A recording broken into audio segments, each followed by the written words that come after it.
Desde los tiempos de la Iglesia primitiva, los cristianos han venerado a los mártires. Aquí mismo, sobre las tumbas de los primeros cristianos situadas dentro de las catacumbas romanas, se implantó la liturgia católica romana. Aún hoy, la primera oración eucarística enumera los nombres de los primeros mártires romanos. I gloriosi martiri, con San Giovanni Paolo II. En 2000 años de historia de la Iglesia, siguiendo el ejemplo de Cristo, millones de personas han alcanzado la santidad. Muchos han sido elevados a los altares para su veneración pública, reconocidos oficialmente como santos. A lo largo de este especial episodio, conoceremos en profundidad el proceso de convertirse en santo hablando con las figuras clave de la Congregación para las Causas de los Santos del Vaticano.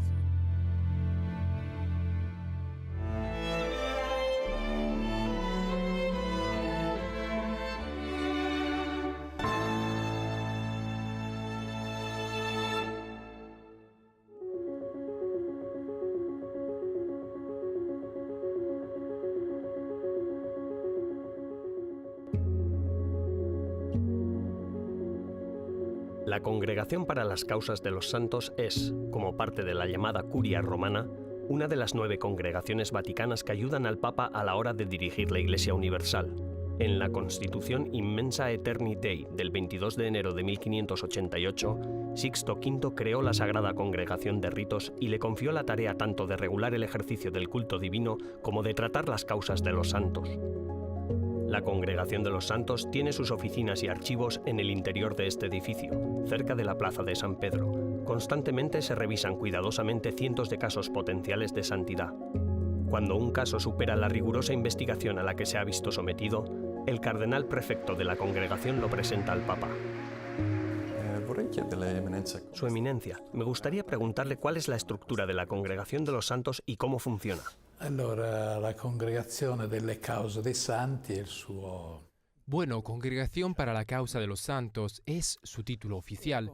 Es una congregación con pocas personas, unas 30, que colaboran en el estudio de lo que la llamamos causas. Funciona como un tribunal de última instancia.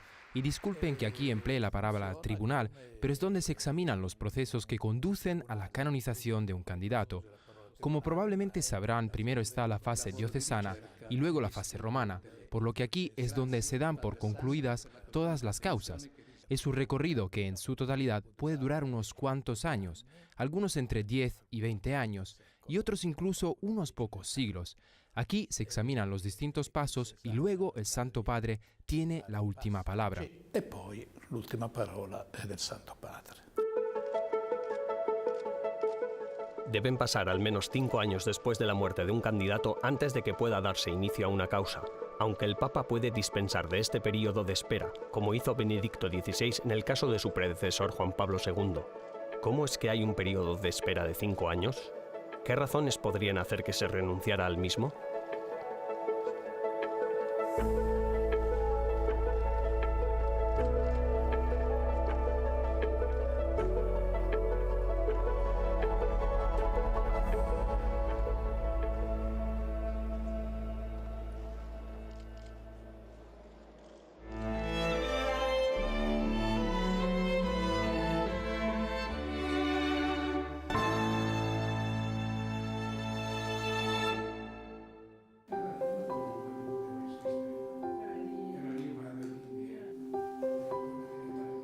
El cardenal José Saraiva Martins, prefecto de la Congregación para las Causas de los Santos entre 1998 y 2008, nos explica las razones por las que existe un periodo de espera de 5 años. Perché 5 anni? Bisogna aspettare 5 anni. ¿Que por qué hay necesidad de esperar 5 años? Es para tener una idea concreta del candidato, quién es, en opinión de sus conocidos, de los miembros de la comunidad a la que pertenece dicho candidato, a ser elevado a los altares. Esos 5 años son una forma de dar tiempo para ver cómo fue realmente esa persona, ya que un proceso de beatificación formal solo puede comenzar cuando estamos seguros de quién es esa persona, cómo fue su vida o de si vivió heroicamente las virtudes cristianas. Hay que saber lo que piensan sus hermanos y hermanas de la comunidad cristiana. ¿Están convencidos de que era una persona santa o no? La opinión de los fieles y de los miembros de la comunidad del candidato a ser elevado a los altares es decisiva en el proceso de beatificación. È decisivo per il processo di beatificazione. El sentido de los fieles, denominado sensus fidelium o sensus fidei en el lenguaje técnico de la Iglesia, está definido en el Catecismo de la Iglesia Católica en el párrafo 92. La totalidad de los fieles no puede equivocarse en la fe. Se manifiesta esta propiedad suya, tan peculiar, en el sentido sobrenatural de la fe de todo el pueblo, cuando desde los obispos hasta el último de los laicos cristianos muestran su consentimiento en cuestiones de fe y de moral. Considerando este sensus fidelium, el Papa puede prescindir del periodo de espera de 5 años. Monseñor Robert Sarno trabajó en la congregación durante casi 40 años en los que supervisó cientos de casos de santidad. Explica tal dispensa utilizando el ejemplo del caso de la Madre Teresa. Take, for example, a figure like Mother Teresa. Si quieres, tomemos como ejemplo a la Madre Teresa. Una de las razones por la que su causa comenzó bastante pronto es porque ese sentido de los fieles se extendió hasta los no creyentes y la congregación. La Santa Sede fue literalmente bombardeada con cartas espontáneas, tanto sobre su santidad como sobre las gracias y favores que habían recibido a través suyo, incluso de gente no católica. Por eso el Papa Juan Pablo II, después de 2 años y medio, sintió que en conciencia podía prescindir del periodo de 5 años de espera y comenzar la causa. Así es que cuando se habla del sensus fidelium es porque es absolutamente clave y esencial. Es el elemento teológico gracias al cual un obispo puede iniciar una causa y sin el cual un obispo ni puede ni podría hacerlo.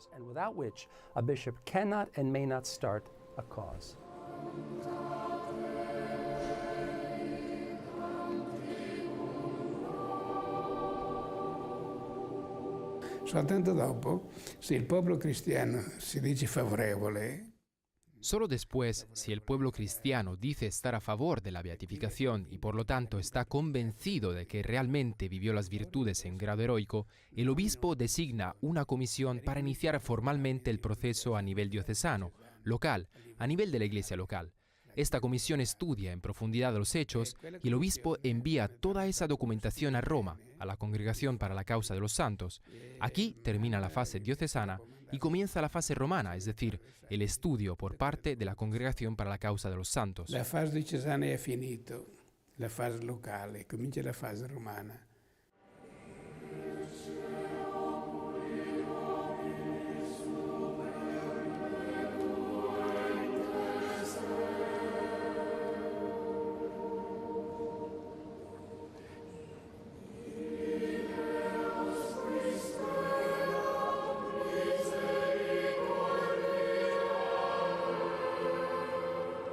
Tras la pausa, les acompañaremos por todo el recorrido de proclamación de la santidad, llamado proceso de canonización.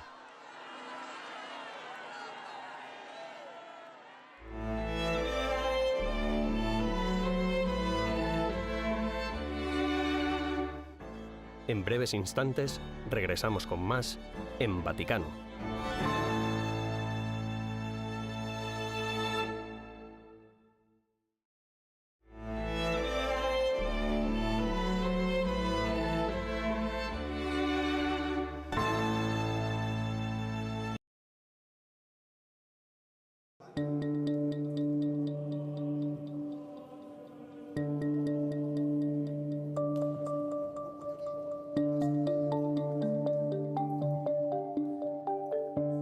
El proceso completo para la proclamación de la santidad, o proceso de canonización como propiamente se dice en el lenguaje técnico eclesial, consta de 4 etapas. En la primera, el individuo es declarado siervo de Dios. Este proceso comienza en la diócesis de origen del candidato. Cuando la documentación necesaria está lista, se envía a la Congregación para las Causas de los Santos del Vaticano, la fase romana de la causa. Después de la revisión, si se ve que el candidato ha mostrado virtudes heroicas en la vida, se le declara venerable y dará comienzo la siguiente etapa. La causa avanza entonces a su tercera fase, la de la beatificación, de una de las 3 siguientes maneras: por reconocimiento de un milagro, por martirio a causa de la fe o por la entrega de la propia vida a los demás.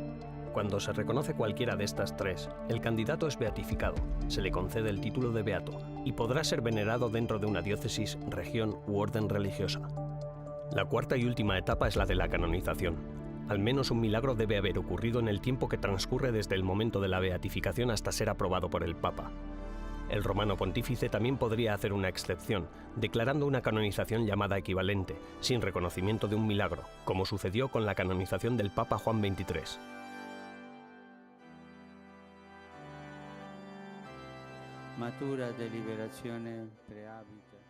En esta última etapa, el rito de la canonización es realizado por el pontífice mismo y el candidato es proclamado santo de la Iglesia Universal.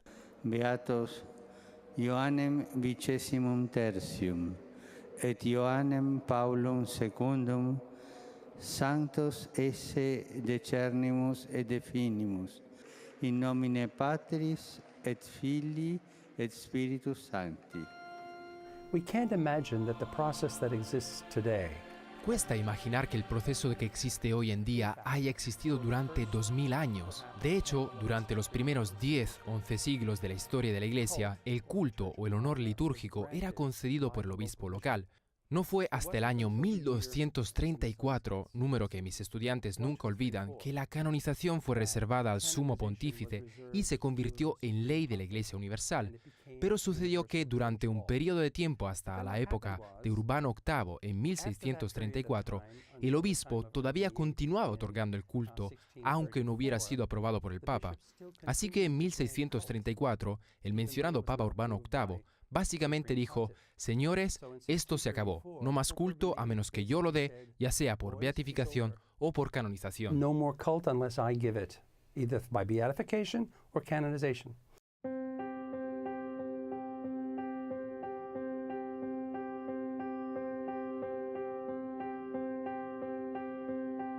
Es importante estudiar cuidadosamente la vida de los candidatos.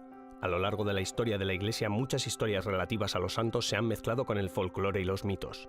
Por eso el Papa Pablo VI dividió la Congregación de Ritos en 1969, creando dos congregaciones, una para el culto divino y otra para las causas de los santos. También reformó el calendario universal con el motu propio Mysterii Paschalis, suprimiendo 93 santos. Se aludió a la relativa escasez de material biográfico auténtico existente. C'è una commissione teologica nella congregazione che studia tutta quella documentazione e arriva alla conclusione. Hay una comisión teológica en la congregación que estudia toda la documentación y llega a la conclusión de si esa persona realmente vivió las virtudes cristianas en un grado heroico. Si esta comisión da una opinión positiva, entonces pasa el caso a los cardenales miembros de la congregación, que consta de 28 cardenales. Estos, a su vez, deben dar su opinión y aprobar o no la opinión de la comisión teológica. Si los cardenales aprueban la conclusión de la comisión teológica, el prefecto de la congregación lleva todo al Papa y éste decide si finalmente el caso va adelante o no. Generalmente lo aprueba porque los 28 cardenales son una especie de parlamento. Todo esto en lo que concierne a las virtudes heroicas. Il Parlamento, no? Quindi è chiaro. No? Questo per quanto riguarda le virtù eroiche.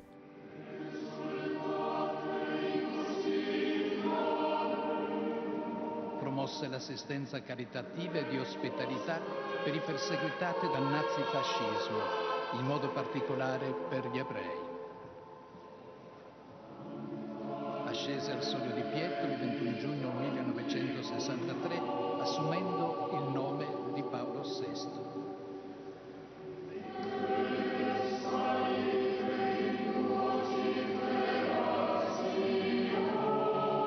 Sì, l'ultima tappa. La última fase. Sí, la última fase es la propia de la conocida sesión ordinaria de la congregación, que incluye a algunos obispos y algunos cardenales. Es el momento definitivo de todo el proceso que comienza en la diócesis. Luego llega aquí, donde las causas son examinadas por los médicos, si se trata de milagros, y luego la de los teólogos.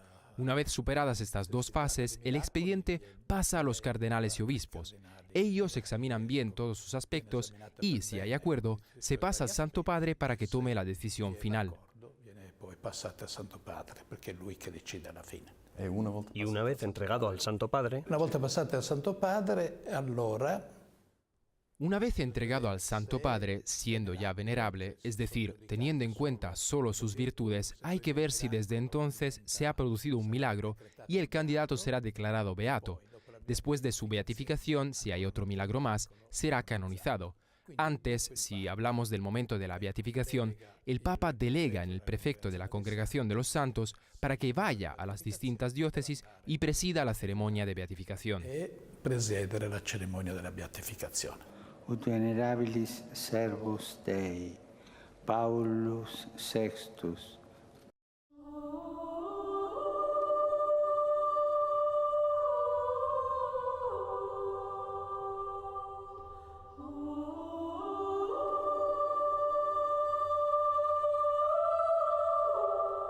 Public veneration can happen only after beatification. La veneración pública solo puede tener lugar después de la beatificación, así que, en otras palabras, la beatificación es el permiso del Santo Padre para poder rendir culto público de manera reservada, de manera restringida, hasta que se emita un juicio definitivo sobre la canonización, sobre su santidad, algo que consecuentemente lo vuelve en oficial para la Iglesia Universal, de modo que en el momento de la beatificación lo que esencialmente se otorga es, primero, el título de beato y segundo, se determina su culto público, es decir, el lugar y el modo.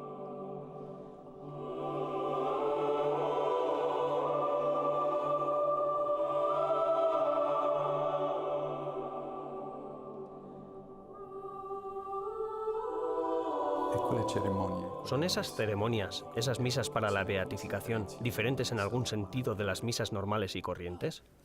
Perché è la mobilitazione di tutta una diocesi. Es la movilización de toda una diócesis. Para las beatificaciones, Benedicto XVI tuvo una buena idea. No quiso reservarse estas ceremonias para sí mismo, sino que pensó en delegarlas en el prefecto o en algún otro obispo o cardenal para que vayan a las diócesis y sean las diócesis mismas quienes organizan las beatificaciones. Son misas maravillosas porque en ellas se palpa la fe de la Iglesia. La gente participa junto con toda la diócesis, se siente implicada. A veces conlleva una preparación de meses. El momento litúrgico de la misa solemne es, desde el punto de vista pastoral y espiritual, el momento en el que realmente se percibe la fe de la gente de nuestro pueblo. Ripeto, dove si tocca davvero con mano la fede della gente, della nostra gente.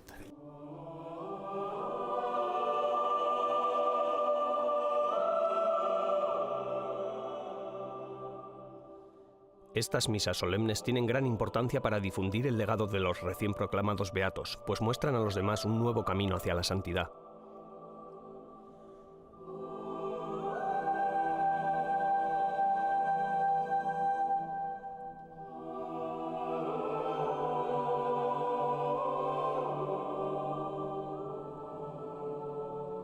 Después de una breve pausa, examinaremos cómo han cambiado las causas de canonización contemporáneas debido a la llamada universal a la santidad del Concilio Vaticano II.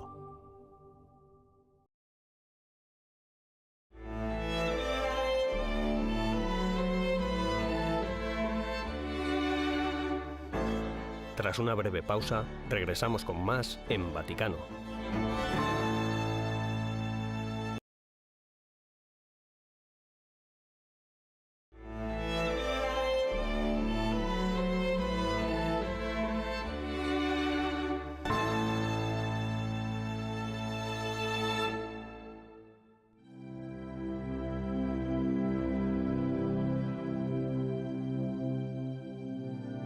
El Concilio Vaticano II decretó en el capítulo V de la Constitución Dogmática Lumen Gentium que todos estamos llamados a ser santos.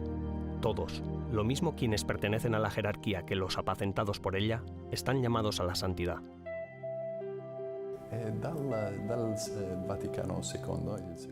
¿Cómo han cambiado las causas de canonización más recientes con esa llamada a la santidad universal a partir del Concilio Vaticano II? Come sono cambiate queste nuove cause di canonizzazione?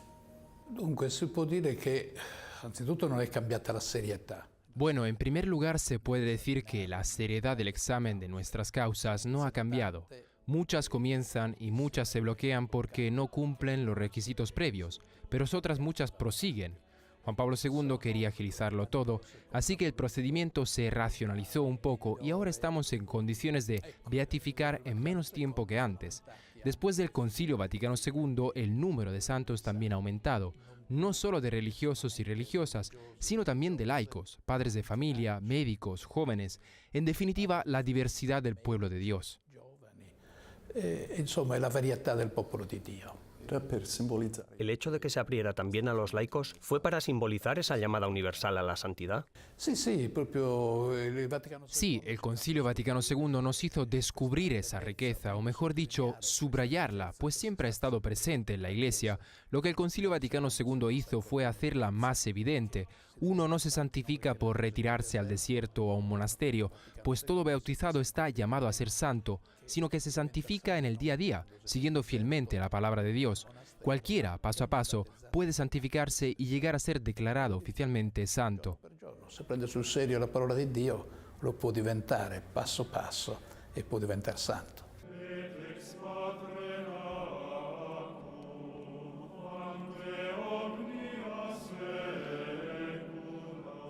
I santi sono tutti uguali. Los santos son todos iguales, pero el tipo de santidad es diferente porque cada uno alcanza la santidad según su modo de ser. En los diversos campos de cada actividad humana, cada persona tiene su propio modo de pensar y actuar, tal vez diferente del de los demás. Magari diverso dagli altri. Es parte de la responsabilidad de la Iglesia, de la catequesis que la Iglesia debe enseñar, dar a conocer que sus santos son seres humanos normales y corrientes. Creo que esa exhortación del Papa Francisco sobre los santos de al lado es un maravilloso apunte sobre la conexión que la santidad tiene con la realidad. Mi humilde objetivo es hacer resonar una vez más el llamado a la santidad, procurando encarnarlo en el contexto actual, con sus riesgos, desafíos y oportunidades, porque a cada uno de nosotros el Señor nos eligió para que fuésemos santos e irreprochables ante Él por el amor. Ya sabes, el padre y la madre que cambian pañales a las 3 o las 4 de la mañana, o se levantan para alimentar al bebé día tras día, noche tras noche. ¿No es esa una virtud heroica? ¿No es eso una santidad heroica? ¡Claro que lo es! Lo que quiero decir es que, como sucedía en mi primera parroquia de Brooklyn, donde había gente que iba a trabajar a las 4 o 5 de la mañana y volvía a las 6 o 7 de la noche, cansada, sudorosa, cada uno de los días, cada una de las noches, y así día tras día para llevar comida a sus mesas, a la mesa de su familia. ¿Acaso no es eso una virtud heroica? ¿Santidad? ¿Qué es entonces? ¿Alguien que flota a 1,5 metros del suelo? ¿Alguien que tiene agujeros en las manos y en los pies? ¿Es eso la santidad? Pueden ser signos de serlo, sí, pero no solo es eso. Esa es una de las cosas que el documento del Papa Francisco pretendía transmitir. Es decir, tienes gente santa justo a tu lado, obsérvalos también a ellos. Take a look at them too.